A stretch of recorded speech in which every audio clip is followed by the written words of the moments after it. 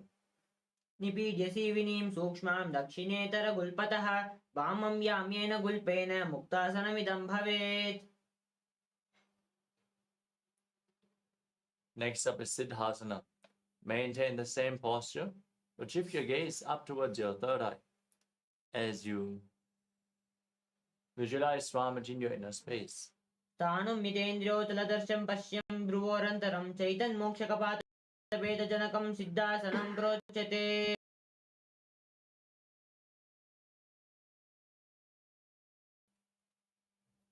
Next up is Siddhi Asana. Maintain the same posture. Shift your gaze to the ground in front of you as you engage all the bandhas and visualize Swamiji in your inner space.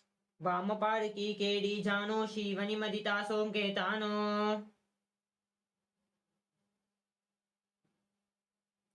Next up is Uttasana 2. Now rotate your hands on top of the knees into Bindu Mudra. Gaze to your third eye and visualize yourself as Lord Rudra. वामचरण परिदर्शन राके एकजुगाटी आसी विदिदाके. Next up is Santadhunasana. From the same posture, hands on the knees in Bindu Mudra, your gaze towards the nose, embody tranquility and an unshakable nature. आसन की गुण मन की चंचल जामीठ है. Next up is Siddhasana 2. Now, bring your hands in front of your navel, cupping one palm over the other, in Samputta Mudra, resembling a lotus flower, as you visualize Swamiji in your inner space. ऋजुकाय समाशीनं सिद्धासनमुदीरितम्. We move on to Bandha Yoni Asana. Maintain the posture. Set the Sankalpa to manifest the womb of creation as you lock all your five senses with your hands in Shanmukhi Mudra. यत्र मध्ये महादेव बन्धयोन्यासने शृणौ यत्कृत्वा केचरो भूत्वा विचरेदीश्वरो यथा. Next up is Vidasana. Now place one foot on top of the opposite thigh and the other foot below the opposite thigh.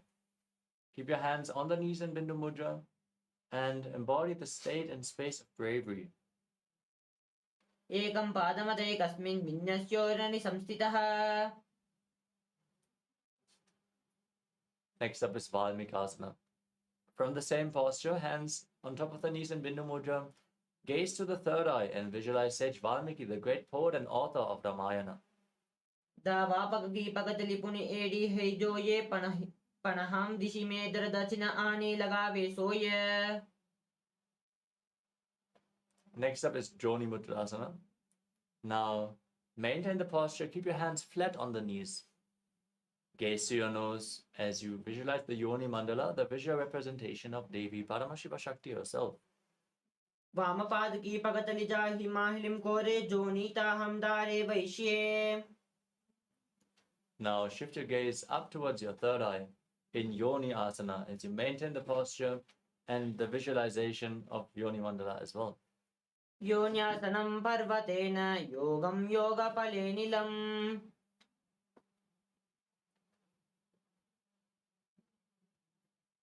Next up is Padrasana 3. Now, join the soles of the feet and keep the heels against the perineum. Your fingers interlocked around the feet. Push your knees down, gaze to the nose, and engage Uddiyana Bandha and Mula Bandha as you visualize yourself as Lord Veerabhadra. गुल्पौ च वृषणस्यादः शिवन्यः पार्श्वयोक्षिपेत्. तव्ये गुल्पं तथा सव्ये दक्षगुल्पं तु दक्षिणे. पार्श्वपादौ च पाणिभ्यां दृढं बद्ध्वा सुनिश्चलम्. Next up is Agorasana. Keep the heels against the perineum, the left hand on the left knee, the right hand over your mouth. Close your left nostril with the index finger. Inhale through the right nostril. Then close both nostrils and hold your breath. Exhale through the left nostril and then inhale through the left nostril. Hold your breath and exhale through the right. Inverse the breathing flow in Abhyanta Kumbhaka. As you gaze to your third eye, press your tongue up in Kechari Mudra and visualize yourself as an Agori in Agorasana. पूर्वकहो बिष्टिका जोहि वादी विधि जोई. इजे सोई इसबा अंगुरी मुका बहारी आने मुकपुनि संपुट करितरे.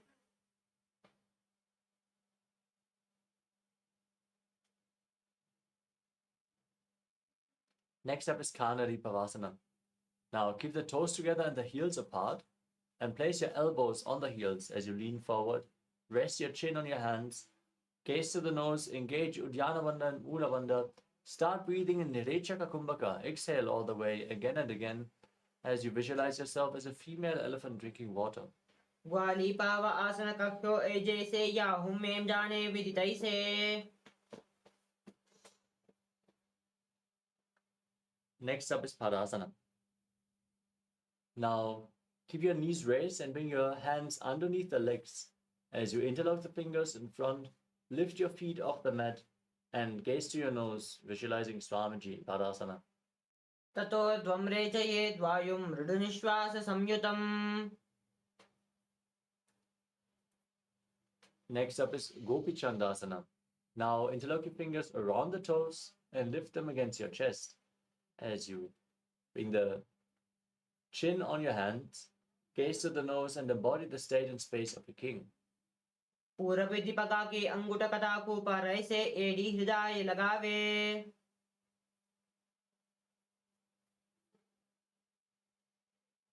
Next up is Uddanasana.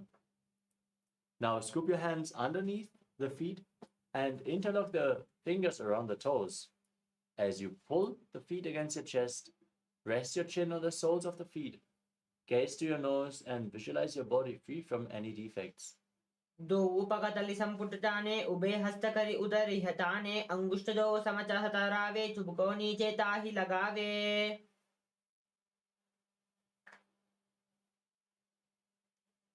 Now raise your feet even higher in front of the face. Keep the fingers interlocked around in front of your forehead as you visualize yourself excelling in everything in Vishishtasana.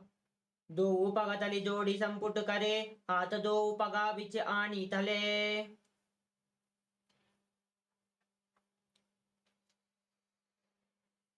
Next up is Bhujasana. Now bring your legs over top of the respective shoulders and bend your elbows to interlock your fingers behind your neck as you visualize yourself as a cobra. शीर्षासनं तु विज्ञेयं कक्षासनम् अतः परं ग्रीवासनं च परमं भुजासनमिहोच्यते. From the same posture, bend your elbows downwards and interlock your fingers behind your back in Parasha Mudra as you gaze to your nose and visualize yourself as a beautiful, auspicious goddess in Kalyanasana.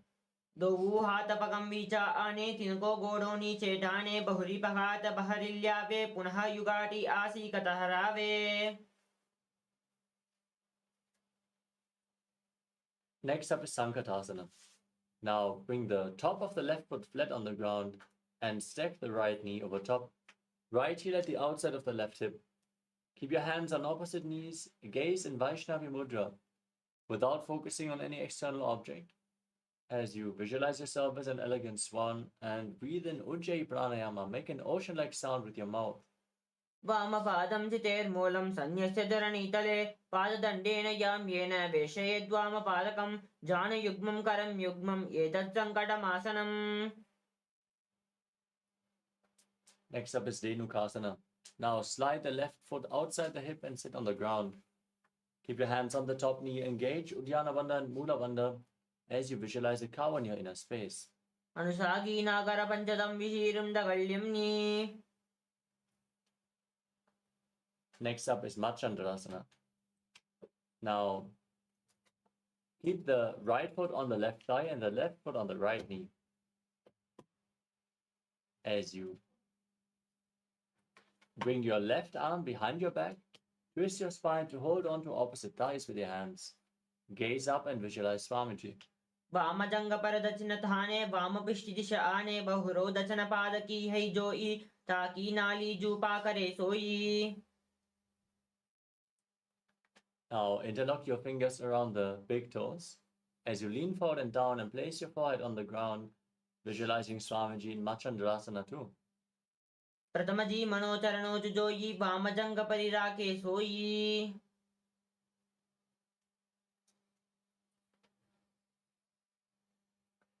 Now interlock your fingers in Parasha Mudra, place them on the top knee.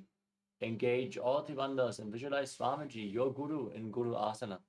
पूर्वमूले इतरपादस्य कनिष्ठिका प्रषेदेन गुल्पं संस्थाप्य तिष्ठेत् हस्तौ सम्मीलयेत् गुरुवासनं भवति. Now bring the top of the right foot on the mat and sit on the right heel. As you repeat Sankatasana on the other side, stack the left knee over top.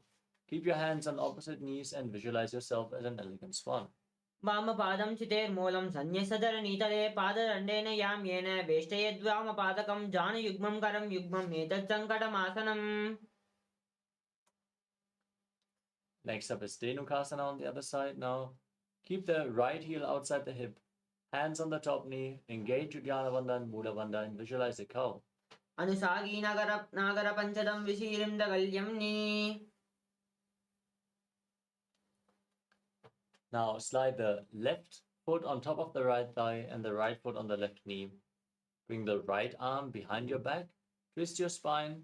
Hold on to opposite thighs as you gaze to your third eye and visualize Swamiji in Machandrasana on the other side. वामजङ्गपरदशनथाने वामाष्टपिशिदिश आने बहुरोदशनपादकी है जोई ताकी नाले जूपा करे सोई. Now hold on to the big toes and lean forward and down. Place your forehead on the ground. Visualize Swamiji in Machandrasana too. प्रथमजी मनोचरणो चुचोई वामजङ्गपरिराके सोई. Now interlock your fingers and place them on the top knee. Engage all the bandhas as you visualize Swamiji in Guru Asana. ऊरुमूले इतरपादस्य कनिष्ठिका प्रसेदगुल्पं संस्थाप्य हस्तौ सम्मीलयेत् गुरुवासनं भवति.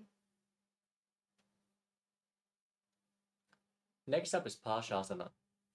Now place your feet flat on the ground and lift your knees against your chest, holding them with opposite hands. Gaze up and push your tongue up in Kechari Mudra as you visualize Swamiji in your inner space. पादतले भूमौ निधाय जानुनि उरसि निधाय विपरीतहस्ताभ्यां मूर्सहितजङ्गं निधाय तिष्ठेत् पाशासनं भवति.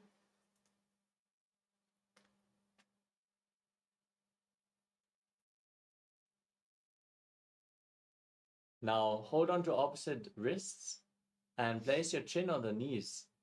Keep your tongue up in Kechari Mudra. Gaze to your nose as you visualize being in an abode of bliss in Bodha Shokasana.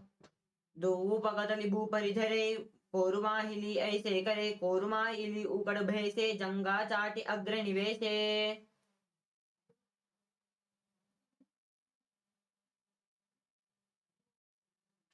Next up is Kudakatasana.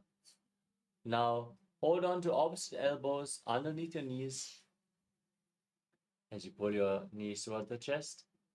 Gaze to the nose and visualize Swamiji in your inner space. दो हाथ पग बहरिल्यावे गोड़ा नीचे ले तहरावे. Now cross the right ankle over the left with the toes pointing up. Gaze upwards and visualize the great sage and Maharishi Sumati in Sumati Asana. मूलद्वार धरती परिताने दावा पग परि दाचपद आने. Next up is Dandasana. Now extend your legs forward. Keep the knees straight. Raise your arms up above your head. Interlock your fingers with the wrists pointed outwards. As you engage all the bandhas, gaze to your nose. Keep your tongue up in Kechari Mudra and visualize Swamiji in your inner space. इदानीं गर्भिणीनां योगाभ्यासौ यथा लगौ सुखप्रसवलाभाय प्रोच्यते प्राक्तने पतिः.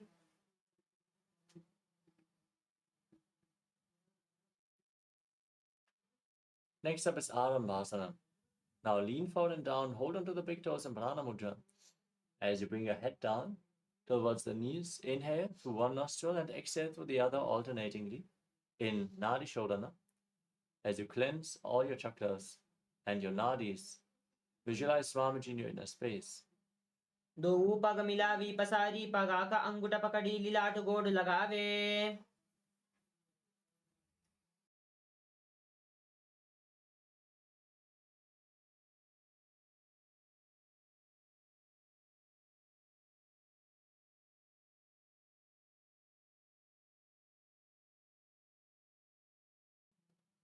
Next up is Bidokasana.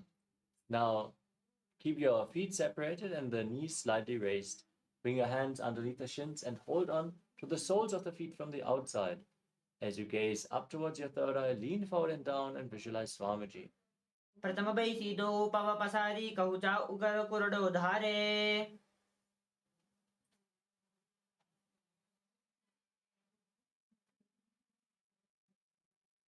Next up is Jalanidhi Pavasana.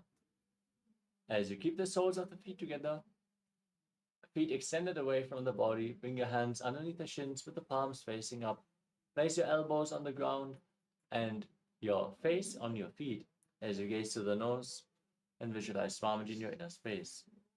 दो वो येडी Malika दीजे हाथ पसारी पुनि चिबुक्या मुकासन seek तादीगे भूपरिधारी.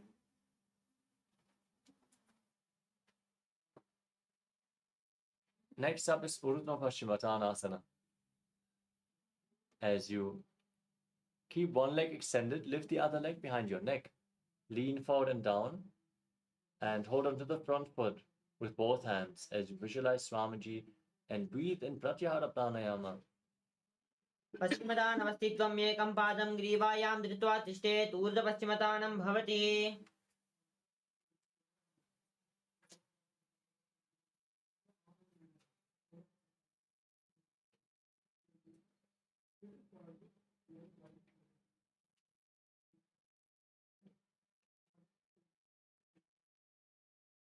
Now lean back, hold onto the foot behind your head with the opposite hand as you keep the leg extended. Gaze to the nose and visualize you are infinite, endless, eternal in Anantasana. उत्तानशयनीयैकैकं पायी ग्रीवायां विन्यस्य.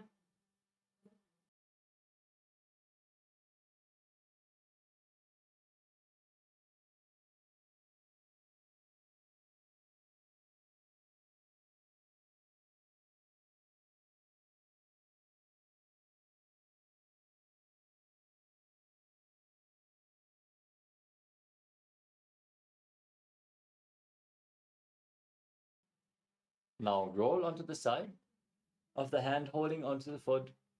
Gaze to the nose and feel in complete control in Ankushasana. उत्तानशयिति एकैकं पादं ग्रीवायां कुर्वन्. Next up is Purushasana. Now lay on your back and lift your knees up against your chest and circle them with your hands and rock your body from side to side as you gaze to your nose and visualize Swamiji in your inner space. उत्तानशयनं जानिनि हृदये वस्तम्भ जाङ्गुस्तारुणि. Now lift the other leg behind your neck and lean forward and down, repeating Urdhva Paschimottanasana on the other side as you visualize Swamiji in your inner space. पश्चिमतानवस्थित्वम् एकं पादं ग्रीवायां धृत्वा तिष्ठेत् ऊर्ध्वपश्चिमतानं भवति. Now lean back, hold onto the foot behind your head. As you straighten the other leg forward, gaze to the nose and visualize you are endless in Anantasana. उत्तानशयनी एकैकं पायी ग्रीवायां विन्यस्य इतरहुस्तेन पावाग्रं गृहीत्वा. Now roll onto the side, gaze to your nose and feel in complete control in Ankushasana. उत्तानसहितम् एकैकं पादं ग्रीवायां कुर्वन् इतरहस्तं कर्णमूले स्थापयेत्. Next up is Yoga Nidrasana. As you lay down on your back, one by one, lift your legs behind your neck. If you can't lift them behind your neck, you can cross them in front of your body and then interlock your hands behind your back. Breathe in Pratyahara Pranayama. Visualize that the prana is flowing through the 9 points of your body, which are the soles of the feet, the regenerative organs, the navel, the heart, the throat, the uvula, the center of the eyebrows, the top of the forehead, and the crown of the head. पादाभ्यां वेष्टये कण्ठं हस्ताभ्यां वृषबन्धनम्.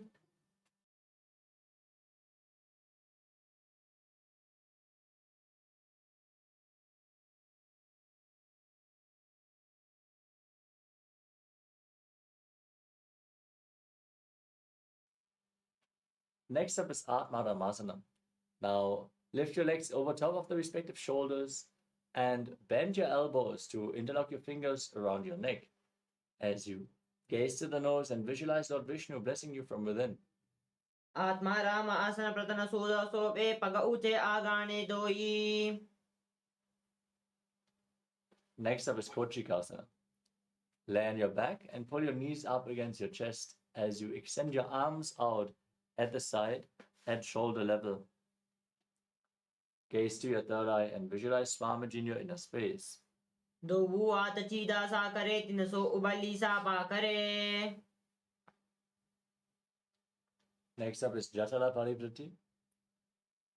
Now, pull your knees towards the chest and keep the arms extended outwards. Then drop one knee to the side. Extend the opposite leg down. Then bend both knees to the side. Extend both legs to the side. Hold onto the feet. And gaze in the opposite direction.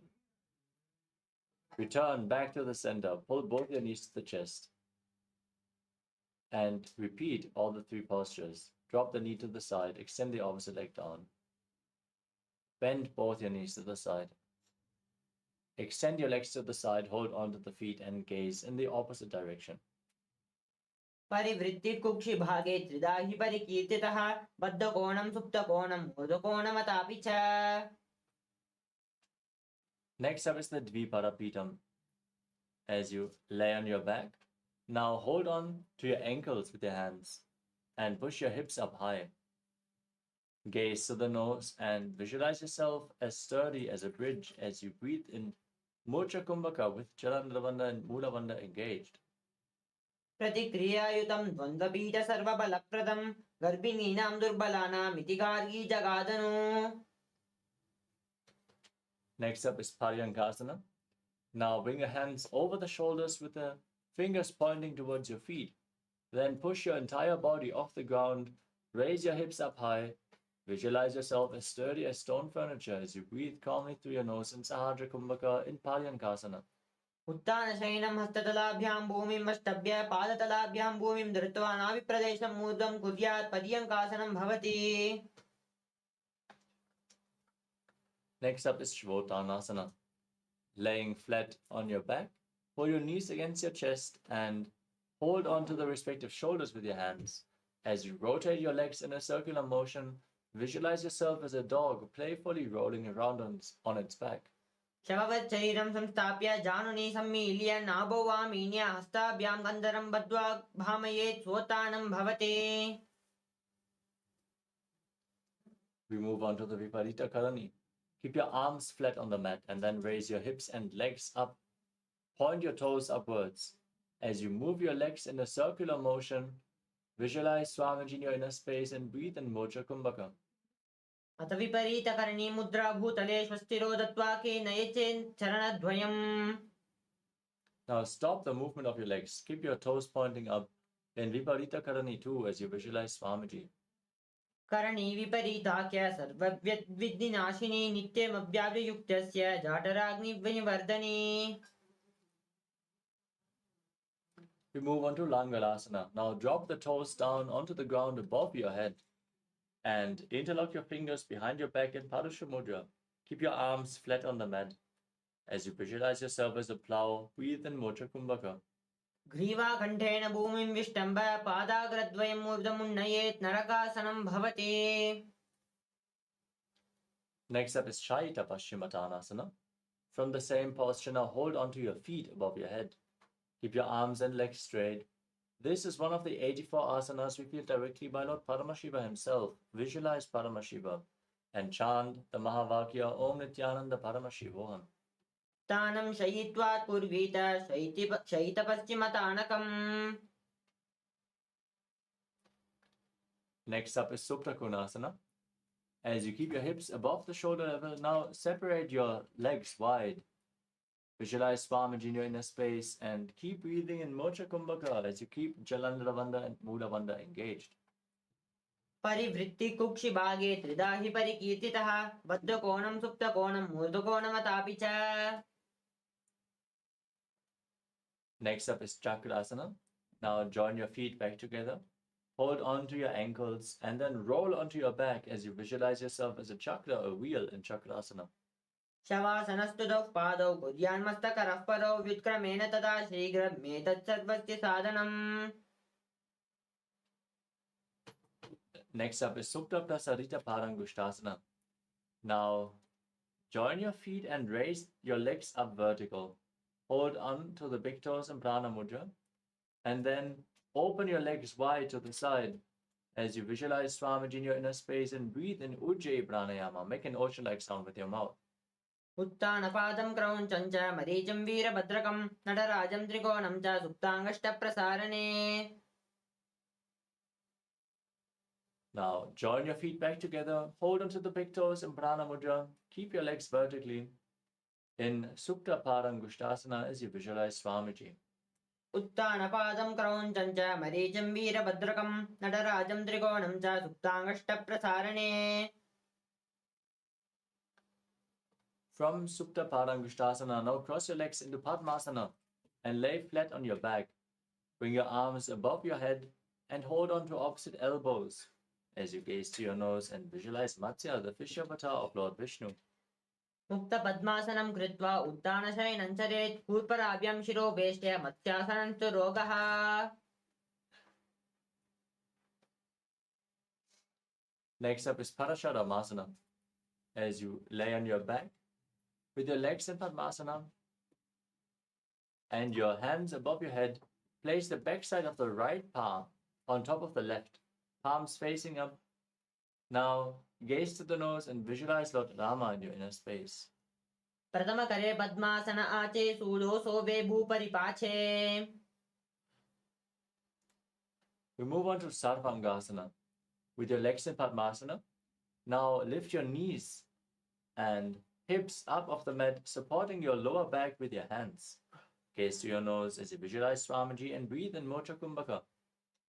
अथ वक्त्रे च संक्षेपात् सर्वाङ्गासनमुत्तमं यत्कृत्वा योगनिपुनो विद्याभिः पण्डितो यताः.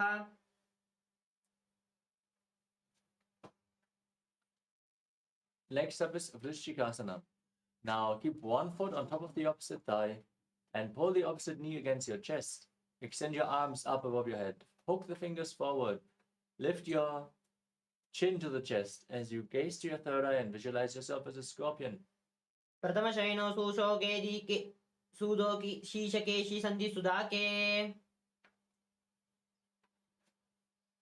Now place the other foot onto the opposite thigh. Repeat Vrishchikasana on the other side. प्रथमशयन सुदोकि शीशकेशी सन्धि सुदाके. The next asana is Vrishabharakshipasana. As you lay on your back, interlock your fingers around your neck. Keep your legs flat and then lift them off the ground. Alternate pulling your knees in towards your chest back and forth as you visualize Swamiji in your inner space and breathe in Sahadra Kumbhaka calmly through your nose. उत्तानं शयनं कृत्वा अनुलिपिः कन्दरं बद्ध्वा कूर्परो मिलित्वा नितम्भेम भूमिं स्पृष्ट्वा. Next up is Maruttanasana. Keep your hands flat next to your body and then alternate touching your ears with the respective knees as you visualize Swamiji in your inner space. श्रोतानवशं स्थित्वित् कृत्वा जानुद्वयं पर्यन्येन कृष्णयोः संस्पृशेत् मारोत्तानं भवति.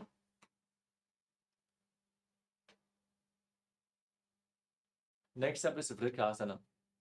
As you lay on your back, place your feet flat and stand up, then lay back down again and again, visualizing yourself as a wolf. अथ उत्तानं शयनं कृत्वा पादतलाभ्यां भूमिं धृत्वा उत्तिष्ठेत् वृकासनं भवति. Next up is Lutasana. As you lay down on your back, kick your legs up and roll over completely again and again as you visualize Swamiji in your inner space and finally finish in a prone position on your stomach. उत्तानशयनं पादौ श्रीलिङ्गे भूमौ स्थापयित्वा. As you lay on your stomach, point the toes back and keep your hands next to the shoulder level. Contract your lips and make a whistling sound like a flute while inhaling as you visualize yourself as a chariot carrying warriors into a battle for Dharma on your chariot back in Saratasana. नुद्यशयनं कृत्वा नाभिं भूमौ निधाय सम्भवद्यस्ताभ्यां भूमिं वष्टम्ब तिष्ठेत् शरतासनं भवति. Next up is Dehalulanganasana. Now push your body up into a plank position and jump your feet in between the hands back and forth as you visualize yourself transcend body and mind. हस्तद्वयं बद्ध्वा तन्मध्यचरणाद्वयम् उद्दानैव बहिरानीन्यन्नयेत् देहल्युलङ्घनं भवति. Next up is Jatyasana. From a standing position, lean forward and down. Place your hands on the ground and walk around on hands and feet as you visualize yourself as a wise 60-year-old elephant. अथ जाट्यासनं वक्षे येन जाटि स्मरो भवेत् हस्तान् ऋभूमौ च गगनं च गमना तथा.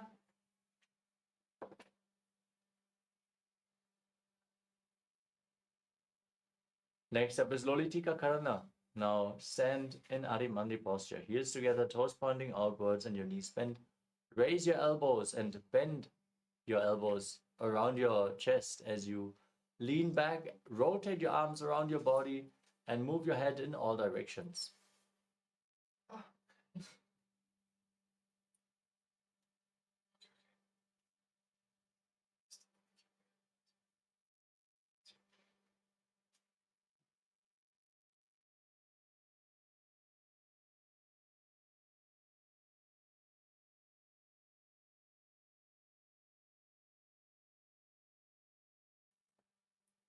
Next up is Sadapasana.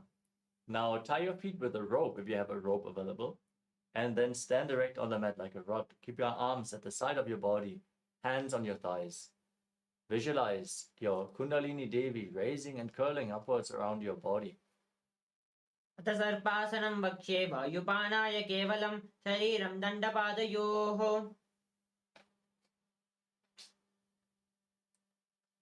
Next up is Ushtra Sadhanasana. Now lean forward and down. Place your hands on the mat and hold onto the toes from the front as you clench your hands into fists and rock around on the mat, visualizing yourself as a camel.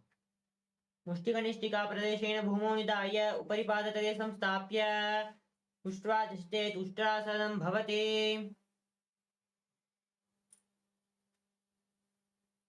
Next up is Ashvasana from the same posture. Now hold onto the toes from the side. Keep your hands on the fists and walk around visualizing yourself as a horse. मुष्टिकनिष्ठिकाप्रदेशेन भूमौ निधाय उपरि पादतले संस्थाप्य अश्वावच्छरीरं चलनीयम् अश्वासनं भवति.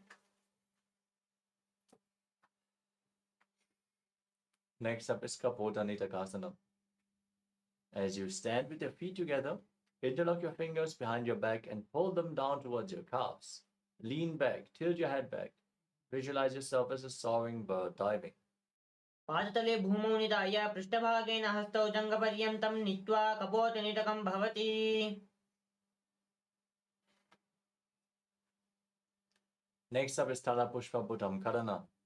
From Adimandi posture, join your hands in Namaskara Mudra. And then bow down to one side, open up your palms, raise the respective heel, and visualize yourself holding a bouquet of flowers and offering it to Paramashiva.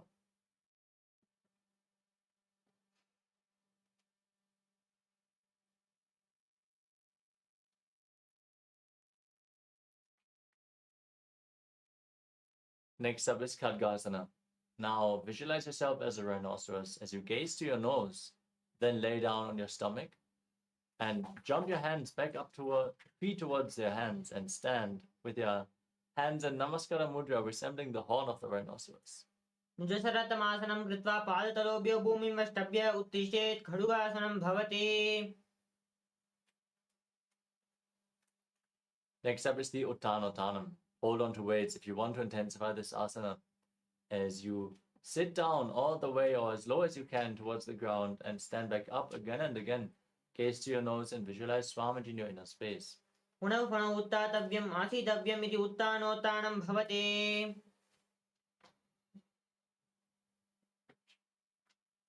Next up is Musalasana. Now stand and raise your arms up above your head. Then jump repeatedly, visualizing yourself as a mace. सरलं स्थित्वा ऊर्ध्वं बाहुं नयेत् वारं वारम् उड्डानं कृत्वा नयेत् मुसलासनं भवति. Next up is Uchir Shakasana. Now take one foot and pull it towards your chest as you sit down and stand back up with the opposite leg, alternating on both sides as you gaze to your nose and visualize Swamiji. हस्तद्वयेन धृत्वा तिष्ठेत् उच्छीर्षकं भवति. Next up is Parshva Janu Karana. Now Keep the toes of one foot pointing outwards, and raise the other knee towards your chest.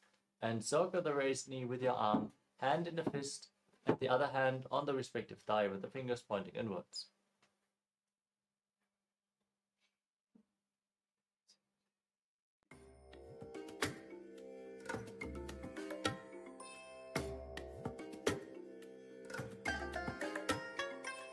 I bless you all. Let you all open all your three eyes and manifest the powers of Mahasadashiva. Om Nithyananda Paramashivoham. Om Nithyananda Paramashivoham. Om Nithyananda Paramashivoham. Om Nithyananda. Yes, sorry for the technical glitch. Let us now continue with the next asana of the sequence, which is Dandavasana. Now extend your arms and one leg forward. Hold on to weights if you want to intensify this asana as you visualize yourself fiercely dancing as Lord Shiva in Dandavasana. Sit down and stand back up. एकेन पादेन स्थातव्यं ताण्डवासनं भवति. Next up is Brahmanasana. Now raise the left foot to the inner right thigh. Keep your hands relaxed by the knees as you visualize Lord Brahma blessing you from within.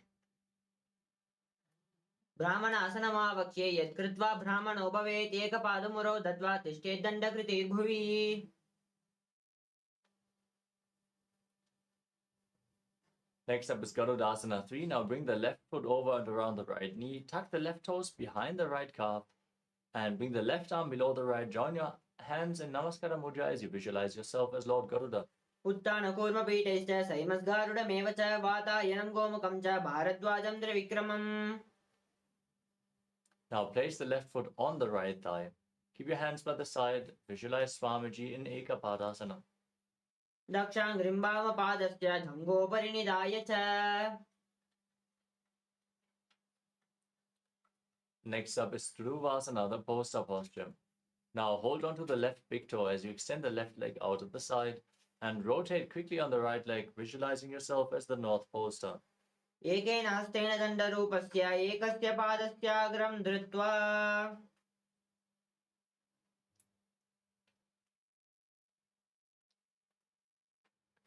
Next up is Trivikramasana.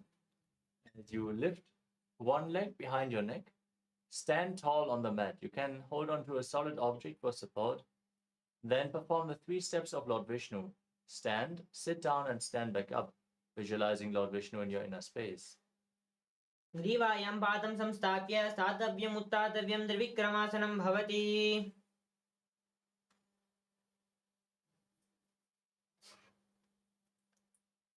Now repeat Parshvajanukarana on the other side as you hold the other knee and pull it towards your chest.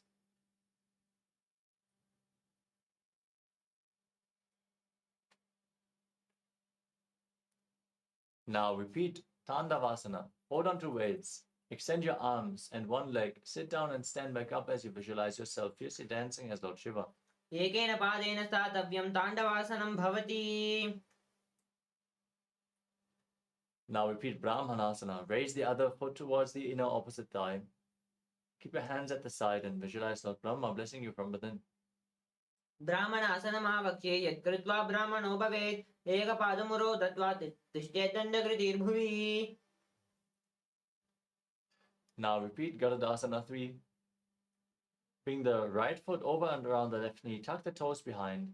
Bring the right arm below the left as you place your hands in Namaskara Mudra and visualize yourself as Lord Garuda. उत्तानकूर्मपीठैश्च सैमस्गारुडमेव च वातायनं गोमुखं च भारद्वाजं त्रिविक्रमम्. Now repeat Ekapadasana. Place the right foot onto the left thigh. Keep your hands by the side and visualize Swamiji. दक्षाङ्घ्रिम्बामपादस्य जङ्घोपरिनिधाय च. Now repeat Dhuruvasana, the post-up posture. As you hold onto the right big toe, rotate quickly on the left leg, visualizing yourself as the North Pole Star. एकेन हस्तेन दण्डरूपस्य एकस्य पादस्याग्रं धृत्वा Now repeat Trivikramasana on the other side. Lift the other leg behind your neck and sit down and stand back up as you visualize Lord Vishnu blessing you from within. ग्रीवायं पादं संस्थाप्य स्थातव्यम् उत्थातव्यं त्रिविक्रमासनं भवति.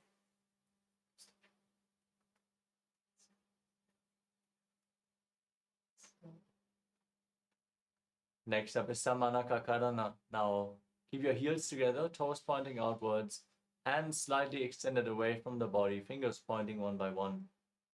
Recover from this intense sequence of asanas. As you get ready for the final 100 asanas of this sequence, as we start off with Godak Anjali Asana. Now squat down and bring your arms in between the legs from the outside. Interlock your fingers in Parashamudra. Bring them in front of your navel. Squat down and visualize the great sage Goraknath, the founder of the Natha Yoga Hindu Sampradaya, as you breathe in Jivachala Kumbhaka and inhale deeply and move the prana freely up and down within your system. प्रथमे उभो होए बहुरे नीचे पुनि होवे.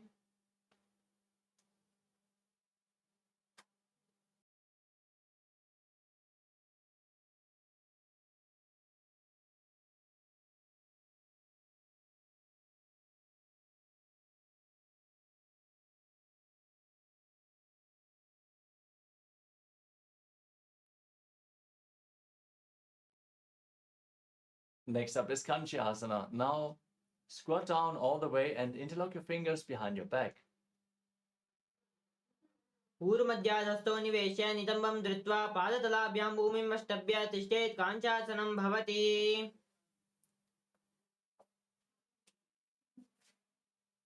Next up is Bhairo Asana. Now squat down with your feet together and interlock your fingers behind the lower back as you gaze to your navel and visualize Bhagavan Kala Bhairava, the Lord of Time. दो ऊपक की तल्या की माहिली कौरमिला पना पानी उकड़ मड़ो वैसे.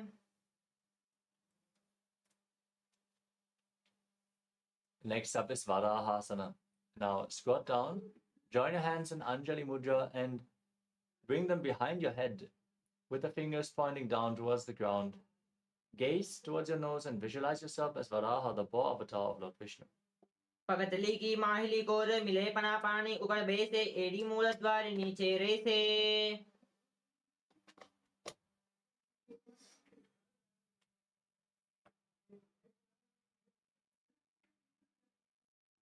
Next up is Puripitasana.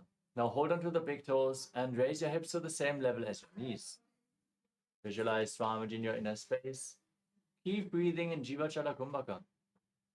अत उत्तानशयनी पार्श्वद्वयं सम्मील्य स्थित्वा नितम्बं जानुप्रदेशे आनीय तिष्ठेत् प्रपिदासनं भवति. Next up is Bakasana. Now place your hands flat on the ground and bring your knees onto your arms towards your armpits. Lift your feet off the mat and balance as you visualize yourself as a crow. हस्ताभ्यां भूमिं अष्टम्ब जानुद्वयं नाभो सम्मील्य. Next up is Sushtanga Kapali Asana. Keep your hands flat on the mat. Your knees on your arms. Place your head on the ground and lift your legs up.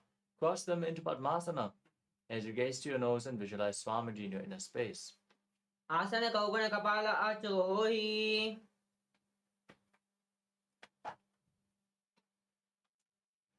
Next up is Guptasana.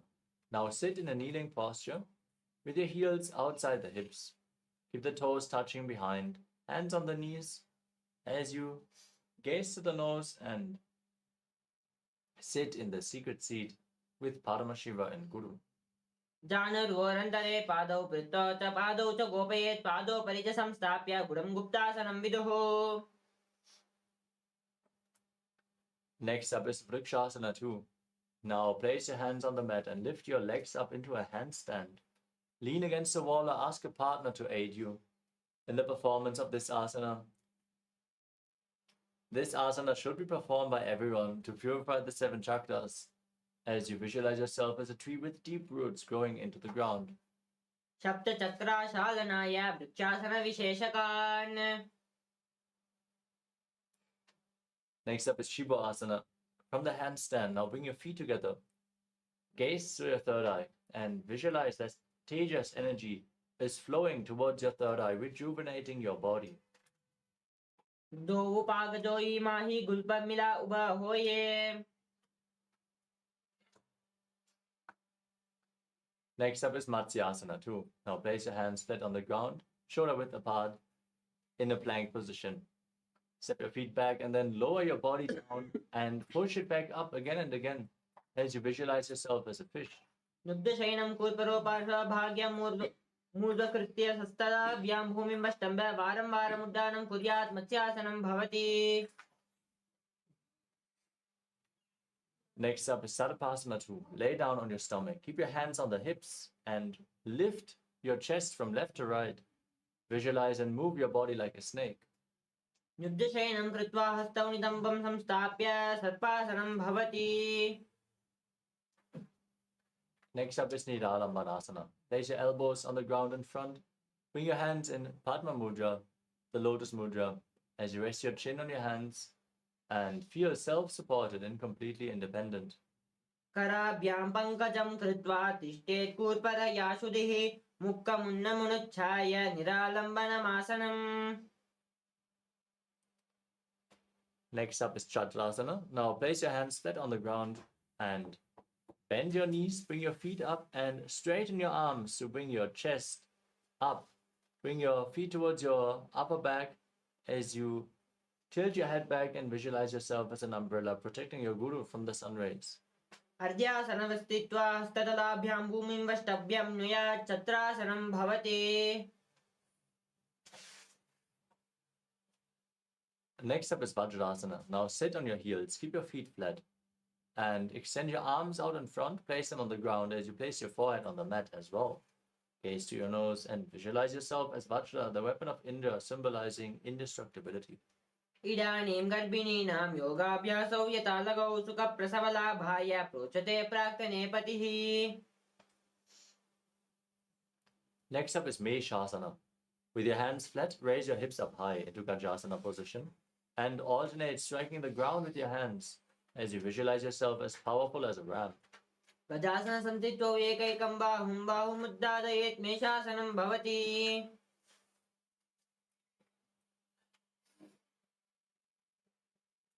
Next up is Ajasana. Now from Gajasana position, lift your legs up and then lower your forehead down towards the ground slowly. Visualize yourself as unborn, existing for all eternity. गजासनं संस्थित्वा पादद्वयम् अन्तराले कृत्य मस्तकेन भूमिं स्पृशेत् अजासनं भवति.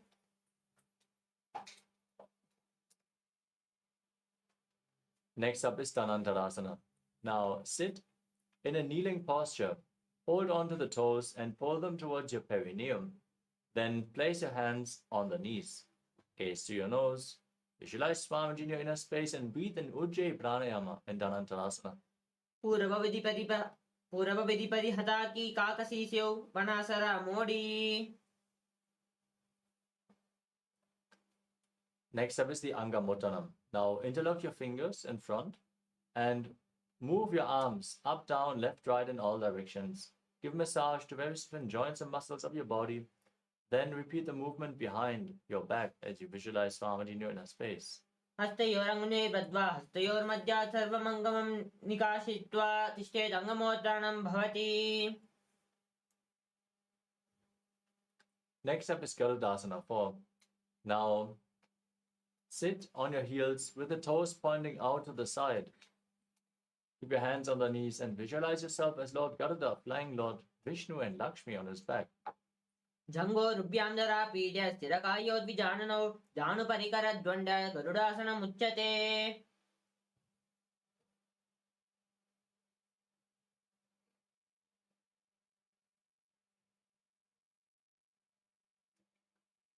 Next up is Ananda Mandirasana. Now keep the toes together the soles of the feet together, toes pointing back. And open your knees wide as you hold onto your ankles with your hands. Place the front of your buttocks on the ground as you gaze to your third eye and visualize yourself residing in the blissful space of a temple. अथ वक्ष्ये वीरनाथ आनन्दमन्दिरासनं यत्कृत्वा अमरो धीरो भवत्येवेह साधकः.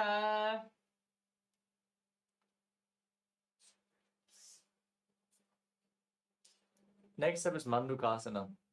Now, cross your feet and sit on your heels as you keep your hands under the knees.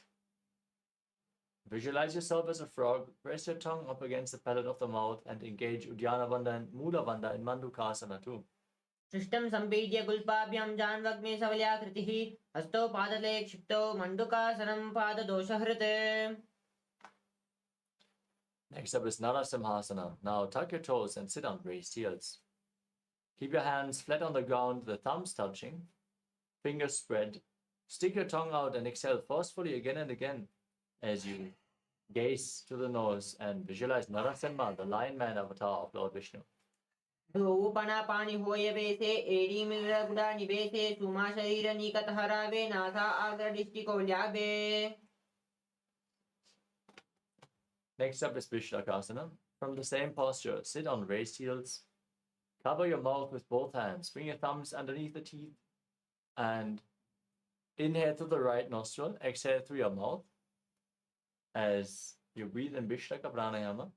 Gaze to your nose and visualize yourself as Devi, victorious over all your fears in Vishlakasana.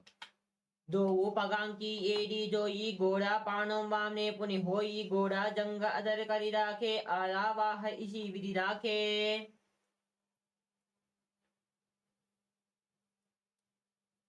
Next up is Makarasana. Now place the top of your feet flat on the mat with the feet pointing back. Sit on the heels, bend your elbows, bring your hands towards your armpits and imitate as if you are a monkey stretching itself as you gaze to your third eye and visualize yourself as a playful monkey in Makarasana. दो पकतलि संपुट आने तिनकी पिष्टि भूम परिताने मूलद्वार एड्यां परिल्यावे मूढ़ा हाथ ऊंचा सहरावे.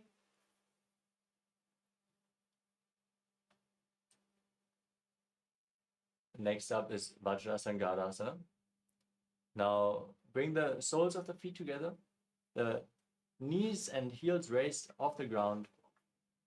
Hold on to opposite elbows behind your back as you gaze to your nose and embody diamond-like strength for you and your Sangha, your spiritual community.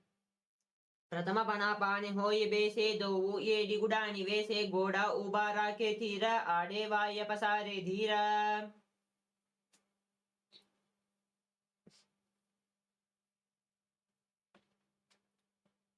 Next up is Kanjanasana. Now, sit with your feet crossed on top of the heels. Keep your knees on the mat, hands on the knees. Gaze to your nose as you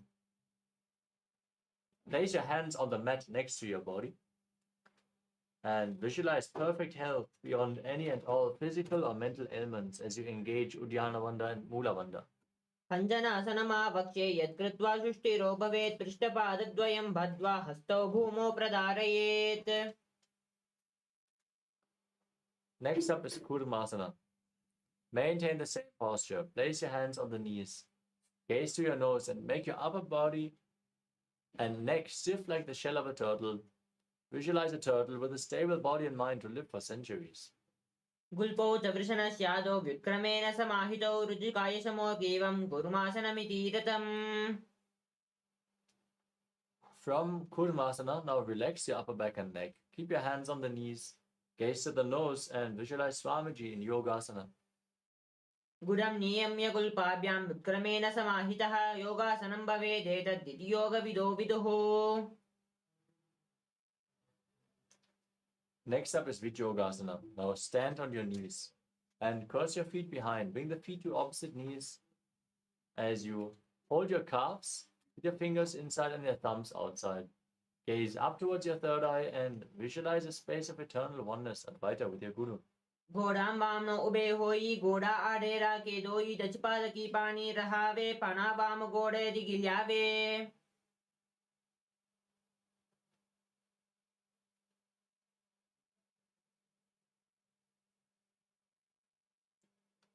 Next up is Ushtrasana 2. Now keep the top of the feet flat on the ground and stand on your knees. Hold on to your heels and lean back. Push your hips forward. Tilt your head back as you visualize yourself as a camel. मेरुदण्डग्रन्थिदार्या संविपाद इषुः पुमान् कपोट्रोषासनाभ्यासं कुर्यान्मितहितासनः. Next up is Jatyasana 2. Now hold on to the soles of the feet and lean back. Place your elbows and then the back of your head on the mat. Gaze to your nose as you visualize yourself as a lotus blooming. दोवो येडी संपुट करे सोले मूलद्वारित रिधेरे पनापाणि उकड़ होय बैसे बहुरूपिष्टि ऋषि करे जैसे.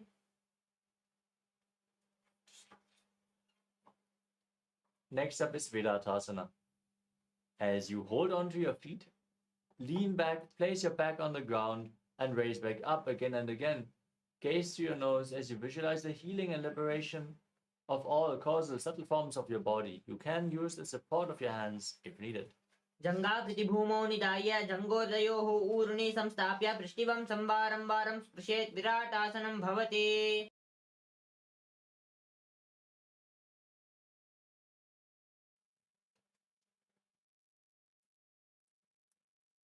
Next up is Kapotasana. Now, with your feet together, bring your arms over top of your shoulders and bend back. Place your head on the ground in between the feet as you raise your hips and visualize yourself as a beautiful dove. मेरुदण्डग्रन्थिदार्या संविपाद इषुः पुमान् कपोट्रोषासनाभ्यास कुर्यान्मितहितासनः.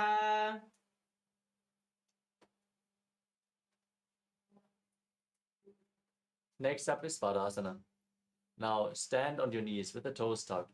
Hold on to opposite elbows in front of your body. As you gaze to the nose, this is the boon-fulfilling posture. Now receive your boon from Paramashiva. जाह्नी भूमौ संस्थाप्य हस्ताभ्यां बाहु परस्परं धृत्वा सरलं तिष्ठेत् वरासनं भवति. Next up is Varahasana 2. Now sit on raised heels. Place your forearms on the ground in front and rest your head on your hands as you visualize yourself as Varaha, the bow avatar of Lord Vishnu. सूर्यं चन्द्रं वेदनानि यानशानि कथयन्ते कूर्परो भूमौ स्थापयित्वा. Now keep your forearms on the ground, elbows shoulder width apart. Interlock your fingers. Place your head on the ground, supported with your hands. As you walk your feet forward, raise your hips, lift your legs up straight into a headstand posture. Gaze to your nose. Breathe through the nose in Sahadra Kumbhaka and visualize yourself as a lopped tree in Mundasana. अधो मुण्डासनं वक्ष्ये सर्वेषां प्राणिनां सुखम्. Now gently lower your legs down. From a kneeling position, bring your head in between the legs. Hold your head with your hands, elbows outside the knees. Inhale through your nose in Sahadra Kumbhaka and exhale through your mouth in Andhasana as you gaze to the nose and visualize Swamiji. प्रथम पगतलि समत हरावे कोरमाहिलो ube मिलावे पनापाणि उकड़ कर वैसे दो AD गुडानि वैसे. Next up is Viparita Shalabhasana. Lay down on your stomach and extend your arms up above your head. Hold on to weights if you want to intensify this asana. As you lift your arms, chest and legs off the mat and visualize yourself as a locust. तदवासन भेदस्य नटवेरुण्ड नामके गण्डवेरुण्ड सहिते शीर्षदण्डासनं तथा. Next up is Kapalasana, the skull posture. Now place your forehead on the ground and keep your arms at the side as you raise your legs off the mat. Visualize a skull representing the mind with purified thoughts and the strong will to attain enlightenment. कपालं भूमौ निधाय ऊर्ध्वं पादौ नयेत् कपालासनं भवति.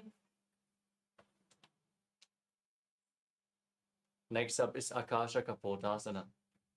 Now keep your arms flat and raise your hips up. Bring your feet over top of your head and place them on the ground in front of your face as you visualize yourself as a free and open dove.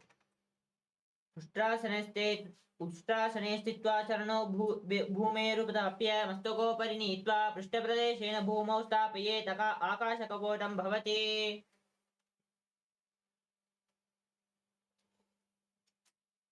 Next up is Chatakasana. From a kneeling posture, lean forward and down and place your forearms on the ground. Bring your navel towards the knees as you visualize yourself as a sparrow. पूर्परयां परयं हन्तौ हस्तौदारमवस्तभ्य जानुनी नाभौ संकुञ्च्य तिष्ठेत् चटकासनं भवति. Next up is Vrishikasana 2. Keep your forearms on the ground and then raise your legs up. Lift your feet over top of your body and try to touch the back of your head with your legs as you visualize yourself as a scorpion. यश्चीवपुश्च प्रतिमाङ्गिपास्नि धृत्वा स्वशीरे चिबुकं विदार्यकौ.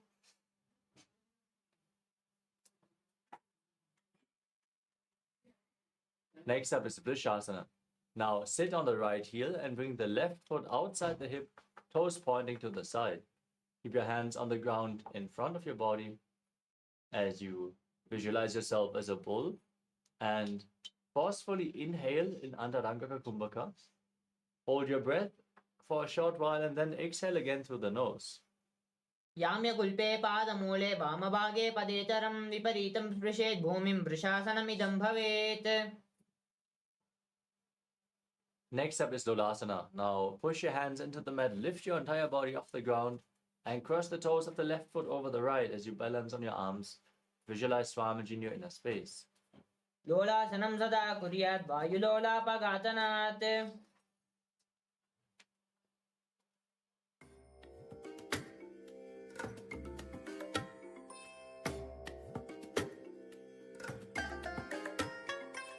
I bless you all.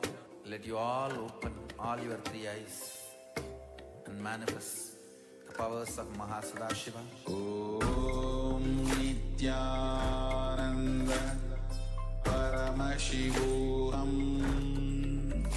Om Nithyananda Paramashivoham. Om Nithyananda Paramashivoham. Om Nithyananda Paramashivoham. Om Nithyananda Paramashivoham. Om Nithyananda Paramashivoham. Om Nithyananda Paramashivoham. Om Nithyananda Paramashivoham. Om Nithyananda Paramashivoham.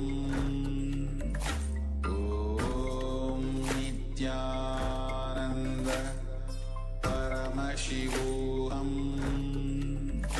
Om Nithyananda Paramashivoham.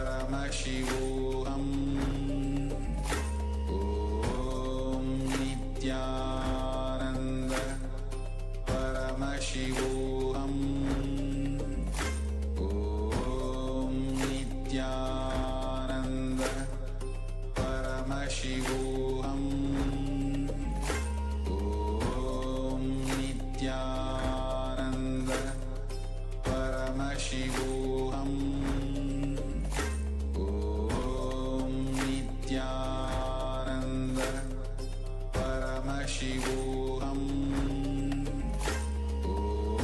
Om Nithyananda Paramashivoham. Om Nithyananda Paramashivoham. Om Nithyananda Paramashivoham. Om Nithyananda Paramashivoham. Now, we move to the next asana, which is Vrishasana on the opposite side. Now sit on one heel and place the other heel outside of the hips. Place the hands by the side of the knees. Visualize a bull and continue to perform the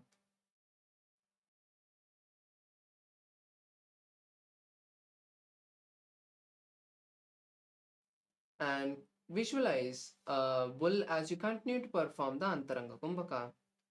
याम्यगुल्पे पादमूले वामभागे पदेतरं विपरीतं स्पृशेत् भूमिं वृषासनमिदं भवेत्. The next asana is Balagunasana. Now sit on one heel and place the other foot flat with the knee by the chest. And place the hands on respective knees.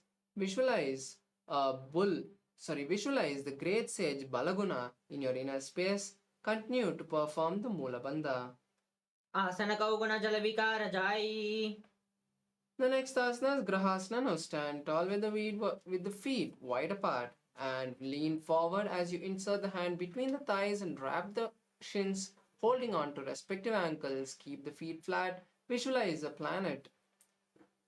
पादतले भूमौ संस्थाप्य जानुमध्ये कूर्परौ संस्थाप्य हस्ताभ्यां गुल्पप्रदेशो धृत्वा तिष्ठेत् ग्रहासनं भवति. The next is Balagunasana. Again on the opposite side as you again sit on the opposite heel and place the other foot flat with the knee by the chest. Place the hands on respective knees and visualize the great sage Balaguna.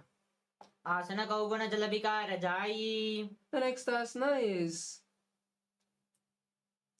Utkatasana. Now sit from this squatting posture. Sit on both the heels with the toes flat, with the toes up and the heels together. Keep the hands also on the respective knees and visualize Swamiji. युजास्पिजोऽस्ति यथा ऊर्ध्वजानु यत्रासने पादतलयोद्वयो परि. The next is Vajrasangrasana 2. Now just split the knees apart and cross the hands behind the back, holding on to opposite elbows. Visualize Swamiji in your inner space. प्रथमपनापान होयवेशे एडी गोडुरा निवेशे गोडा उबरागेतीये आडे वाय पसारे धीरा. The next is Anilasana. Now come to a seated posture as you place your hands on the ground and heels with the feet flat in a squatting posture. Place your hands underneath the respective foot with the palms facing down. Visualize Swamiji and see that you have the ability to live by breathing prana alone, by breathing air alone, and gaze to the nose. दो हाथ भूम परिताने कहुनी जाड़ी नाबलिगा आने पना दो ऐसी विधि करे पिष्टि हथेलिया की परिधेरे. The next asana is Padukasana. Now stand tall on the feet and lean forward and place the palms underneath the respective foot and walk back and forth, visualizing wearing wooden slippers, padukas. हस्ततलयोः पादतले कृत्वा तिष्ठेत् गच्छेत् पादुकासनं भवति. The next asana is Kukudodana asana. Now place the hands shoulder width apart on the mat and kick the legs up and let them fall down. Repeat again and again as you perform the Antaranga Kumbhaka. हस्ततले भूमौ कृत्वा पादतले च ऊर्ध्वमुड्डानं कृत्वा भूमौ पदे चित्तं पुनः पुनः कुर्यात् उत्कुटोड्डानं भवति.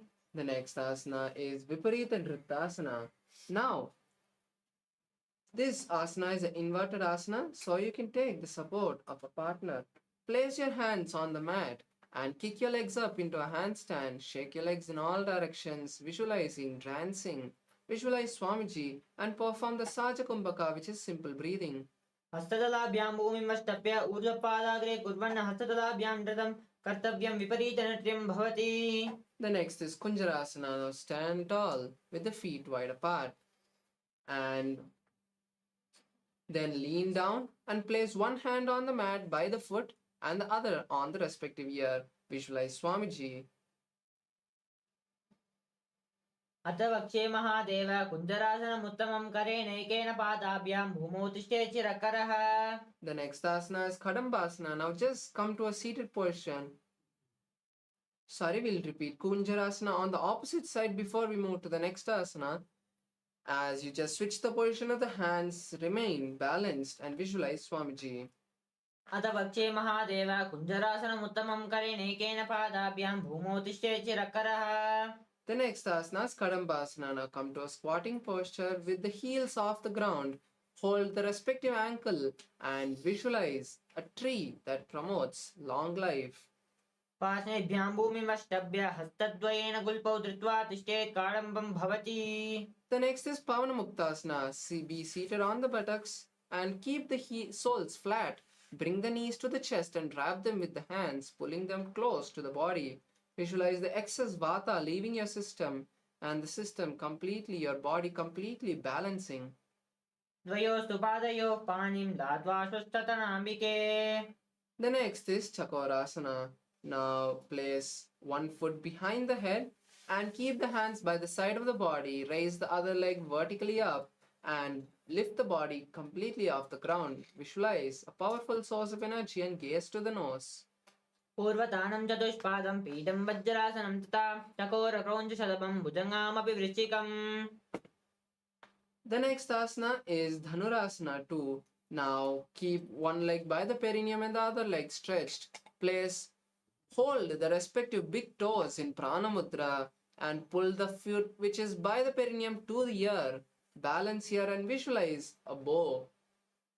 पादाङ्गुष्ठौ तु पाणिभ्यां गृहीत्वा श्रवणावधिः धनुराकर्षणकष्कृष्टं धनुरासनमितीरितम्. The next is Ashtavakrasana. Now place one knee on the respective shoulder and place the other foot on the opposite foot, crossing the leg from the opposite side of the body. Then stretch the legs to one side and lean forward and down, balancing only on your hands. Bring the head close to the ground and visualize a flying crane. वासिष्ठमदकौण्डिन्यं मूर्धकुक्कुटमेव च अष्टावक्त्रमतोत्थानं मयूरं सेतुबन्धनम्. The next asana is Pranasana. Now place one foot on the opposite thigh and then place that foot on the respective shoulder. With the other hand, place it on the respective knee and visualize Swamiji. Gaze to the third eye. एतत् प्रभेदं वक्ष्यामि करोति यः स चामरः एकपादमुरो बद्ध्वा स्कन्धेऽन्यत्पादरक्षणम्. The next asana is Parshvamatsendrasana. Now be in a seated posture where one foot is by the root of the opposite leg and the other foot is by the knee of the opposite leg. Then turn outside of the raised knee and insert the hand through the gap of the knees and calves. Then take your hand from the opposite side of your body, from around your body, and interlace your fingers behind the back. Visualize the great sage Matsyendranatha and gaze to the third eye. मत्स्येन्द्रपीठं जठरप्रदीप्तिं प्रचण्डरुग्मण्डनकण्ठनास्थम् अभ्यासतकुण्डलिनी प्रबोधं दण्डस्थितत्वं हि पुंसाम्. The next is Chakorasana again on the opposite side.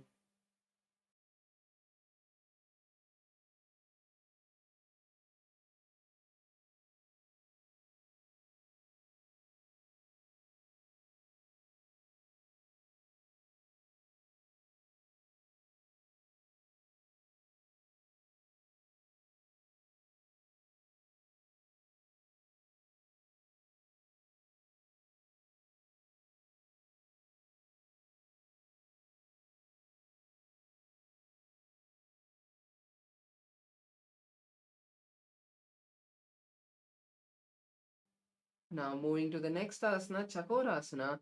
Place the opposite foot this time behind your head and keep the hands by the side of the body. Stretch the other foot forward and raise it vertically as you lift the whole body off the ground, visualizing a powerful source of energy and gazing at the third eye. पूर्वतानं चतुष्पादं पीठं वज्रासनं तथा चकोरक्रौञ्चशलभं भुजङ्गामपि वृश्चिकम्. The next is Dhanurasana 2. Now, keeping one leg by the perineum and the other leg stretched, hold the respective big toes in Prana Mudra. Pull the leg which is by the perineum towards the respective ear and visualize a bow. पादाङ्गुष्ठौ तु पाणिभ्यां गृहीत्वा श्रवणावधिः. The next asana is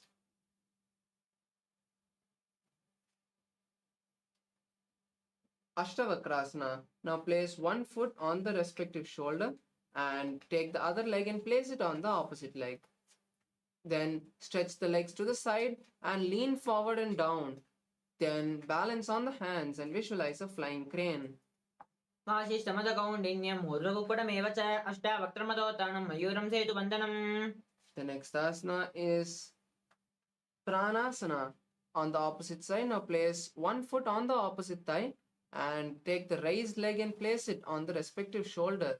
Then place the other hand on the respective knee and visualize you have the ability to live by inhaling air, prana alone.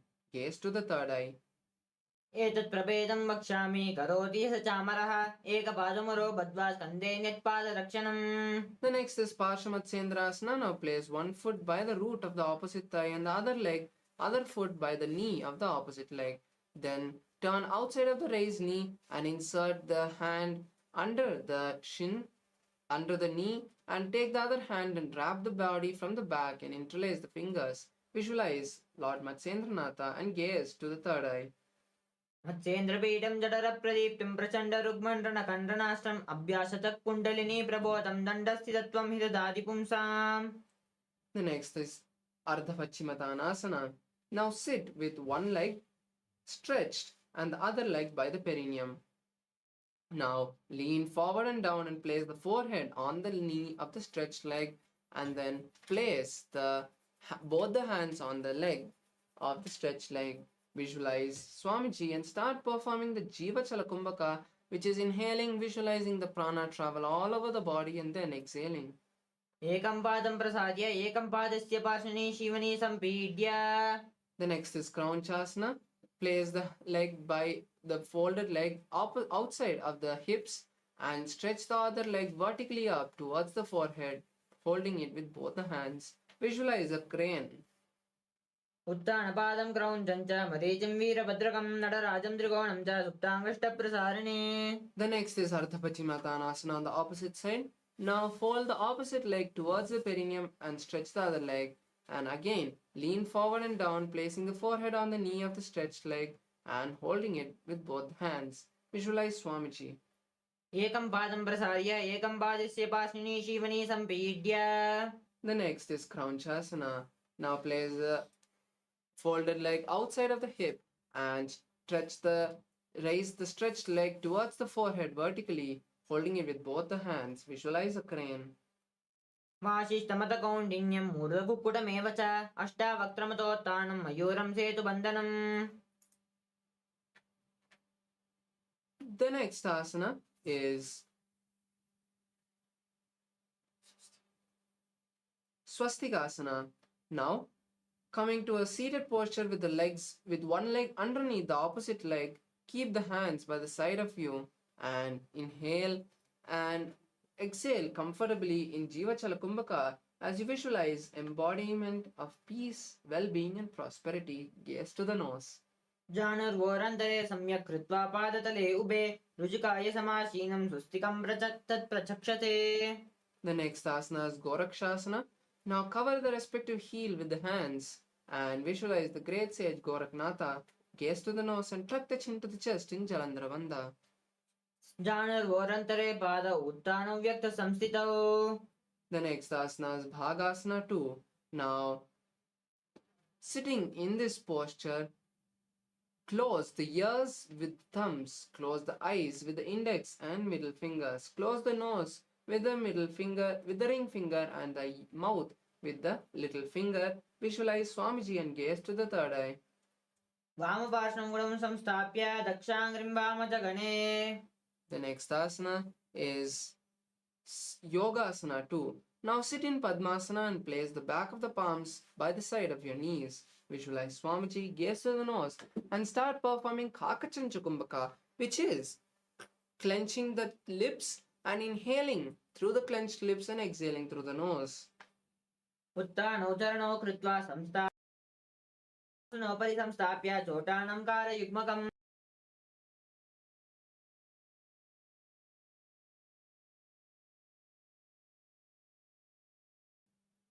Moving to the next asana, Urdhva Kukutasana, roll the palms and place them on the floor and lift the body off the ground, visualizing a rooster. वासिष्ठमतकौण्डिन्यं मूर्धकुक्कुटमेव च अष्टावक्त्रमतोत्थानं मयूरं सेतुबन्धनम्. The next asana is Siddhaharatali Asana. Now insert the hands through the gap of the thighs and calves and do not lift the body off the ground. Remain seated and visualize Swamiji, gaze to the nose. प्रथमपद्मासनो कोकरे हस्तदो गोडासं दिधेरे. The next is Hamsasana. Now lift the body off the ground, visualizing a beautiful swan, gaze to the nose. कुक्कुटासने स्थित्वा स्कन्धपर्यन्तं मूर्णयित्वा तिष्ठेत् हंसासनं भवति. The next is Karmukasana. Insert the hands through the gaps of the thighs and calves and push them back, lifting the buttocks off the mat. Interlace the fingers behind the lower back and visualize a bow. प्रथम पद्मासनों को करे घोड़ा समधिमा ही करे दे रही. The next is Kurmasana 2. Now remove your hands from the gaps of the thighs and calves and again insert them more deep, wrapping the shins, wrapping the legs, and holding the respective shoulders. Visualize a strong tortoise as you balance. Bhami जंग परिदक्षिण पावा दाहिनी जंग परिभामिल्यावा. The next is Granthi Bedasana. Remain in the same seated posture. Remain in the same posture and tuck the chin to the chest in Jalandhara Bandha. Visualize Paramashiva and gaze to the nose. अथ वक्षे नीलकण्ठ ग्रन्थिवेदासनं शुभं ज्ञात्वा रुद्रो भवेत् क्षिप्रं सूक्ष्मावायुन्न पावनात्. The next is Uttana Kurmasana. Now roll onto the back in the same posture. Keep the hands on the respective shoulders and visualize a strong tortoise as you gaze to the nose. कुक्कुटासनबन्धस्थं कराभ्यां दृढकन्दरम्. The next is Pangu Kukkutasana. Now raise up to a seated posture in Padmasana and insert one hand through the gap of the thighs and calves. As you do that, lift the body on one hand, holding the hand, lifting the body with the opposite hand. Visualize a rooster. कुक्कुटासनं स्थित्वा एकेन हस्तेन अन्यस्य मणिबन्धं धृत्वा. The next is Pangu Kukkutasana on the opposite hand. Now switch the hands, lifting the body and hold the hand with the opposite hand. कुक्कुटासनं स्थित्वा एकेन हस्तेन अन्यस्य मणिबन्धं धृत्वा. The next is Gridhrasana. Now keeping the feet in Padmasana, place the elbows on the knees and interlace the fingers and rest the chin on the knuckles. Visualize you have gone beyond greed and covetous. जानुर्भोरन्तरे पाद उत्तानं व्यक्तसंस्थितौ कुल्पिच्चचार्य हस्ताभ्याम् उत्तनाभ्यां प्रयत्नतः. The next is Padmasana 3. Now raise up and stack the palms in front of the navel. Visualize Swamiji and pull the stomach up and perform the Mahamudra Bandha. Visualize Swamiji and gaze to the nose. उत्तानौ चरणौ विधाय विविधक्षस्थिरौ स्तौ योगिरात्. Next is Padmasana 4. Release the Mahamudra Bandha and place the palms on the respective knee. Visualize Paramashiva and relax your body, gazing at the nose. एतत् पद्मासनं कुर्यात् प्राणवाया प्रसिद्धये. The next is Karmakasana 2. Now hold one toe with one hand and place the other hand on the respective knee and rotate this toe. Then place this hand on the respective knee and rotate the opposite toe. Visualize a bow. अतान्यदासनं वक्षे योगपूरकराक्षणात् कृत्वा पद्मासनं पाद अङ्गुष्ठजाङ्गयोः स्थितम्. Next is Karmakasana 3. Now tighten your Padmasana and bring your hands from the behind and hold on to the respective feet from the behind. Visualize a bow and perform the Mahamudra Bandha, gazing at the nose. कार्मुकासनमाकृष्य उदरे पूरयेत्सुखं तदवायुर्वशो याति कालने सूक्ष्मवायुना. The next is Dridasana. Now keeping the same posture, release the Mahamudra Bandha and switch the gaze to the third eye. ऊरुभ्यामुपरि स्थाप्य पादयुग्मं प्रयत्नतः दक्षिणानिं स्वदेशे च स्वयं दक्षिणे दक्षके. The next is Nagrasana. Now lean down on the back with the hands crossed behind the back. Visualize a snake. Release your breath and start performing the Saja Kumbhaka comfortably. Gaze to the nose. प्रथम पद्मासन कोंताने दो हाथपाचाने आमने. The next is Kandukasana. Release the Padmasana. Bring the knees to the chest. Wrap them and squeeze your body, visualizing a ball. वेत्रासनस्थित्वा हस्तपादान्युक्ष्मं ऊर्ध्वं नयेत्. The next is Urdhva Pavanasana. Now place the feet flat on the ground and relax the hands interlaced behind the head. Visualize Swamiji and gaze to the nose. प्रथमे pseudo सैनिकरावे घोड़ा उबारासे मिल्यावे. The next asana is Markatapitasana. Place the hands underneath the sole of the respective foot and lift the hips up, visualizing a powerful alpha ape. उत्तानशयनं पादतले उत्तानहस्तयोः स्थापयेत्. Now place the hands on the hips of your body in Uttana Shikipitakasana and stretch the knees as you flatten the feet on the mat. Visualize Swamiji and gaze to the nose. जङ्गो रुभ्याम्बाये नश्चेत् उत्तानशिखिपीठकम् अप्रमथप्रकुरीत भुक्तते प्रग्विजितेन्द्रियः. The next is Narakasana. Kick the legs up vertically, bringing the legs vertical and placing the hands on the mat if you can. Visualize traveling through hell, Naraka, blissfully. ग्रीवाकण्ठेन भूमिं विष्टम्ब पादाग्रद्वयमूर्धमुत्तरयेत् नरकासनं भवति. The next is Tiryannaukasana. Now place your hands on the hips and lean and tilt the legs forward. Visualize a boat.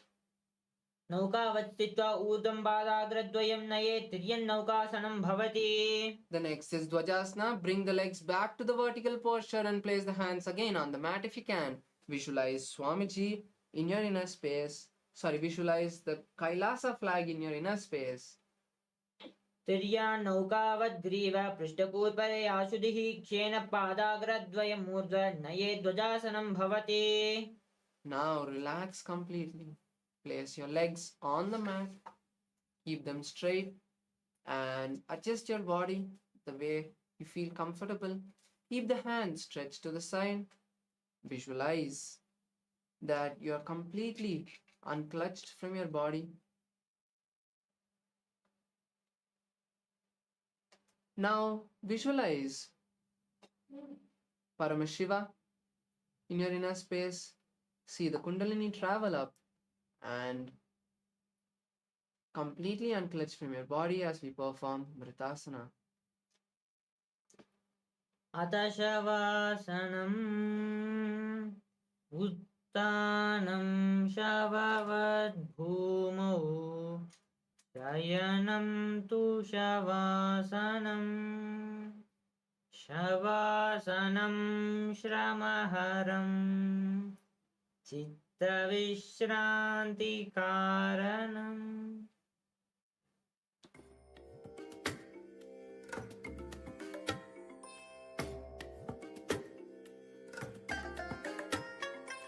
I bless you all. Let you all open all your three eyes and manifest the powers of Mahasadashiva. Om Nithyananda Paramashivoham. Om Nithyananda Paramashivoham. Om Nithyananda Paramashivoham. Om Nithyananda Paramashivoham. Om Nithyananda Paramashivoham. Om Nithyananda Paramashivoham. Om Nithyananda Paramashivoham. Om Nithyananda Paramashivoham. Om Nithyananda Paramashivoham. Om Nithyananda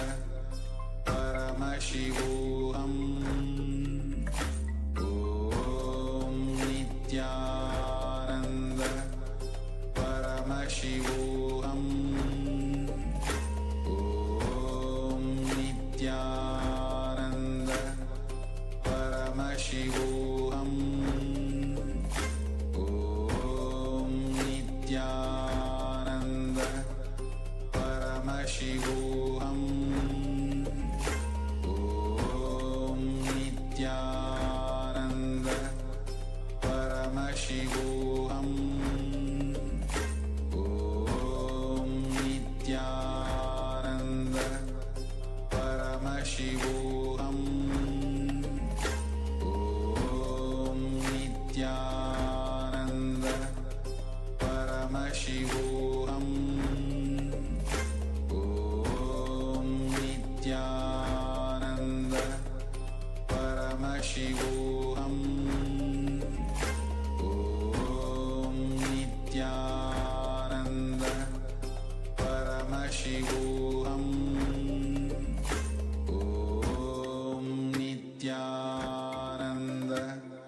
Paramashivoham. Om Nithyananda Paramashivoham. Om Nithyananda Paramashivoham. Om Nithyananda Paramashivoham. Om Nithyananda Paramashivoham. Om Nithyananda Paramashivoham.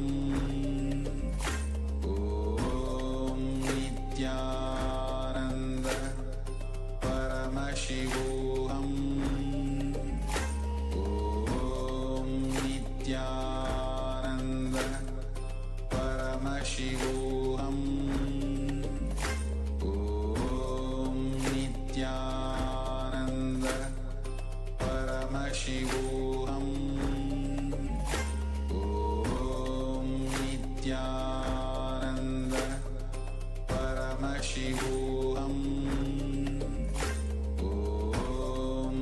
Nithyananda Paramashivoham. Om Nithyananda Paramashivoham. Om Nithyananda Paramashivoham. Om Nithyananda Paramashivoham. Om Nithyananda Paramashivoham. Om Nithyananda Paramashivoham. Om Nithyananda Paramashivoham. Om Nithyananda Paramashivoham. Om Nithyananda Paramashivoham. Om Nithyananda. Now, slowly bring awareness to your body. Come back to yourself as you again regain consciousness of your feet, your thighs, your abdomen, your hands, your shoulders, your chest, your head, and all the muscles of your body. Wiggle your fingers and toes and bend the knees, bringing the thighs to the chest. Wrap your hands around the legs, bringing blood all over your body again. Awakening all the muscles, rocking from side to side. Make some momentum and come and raise to a seated posture.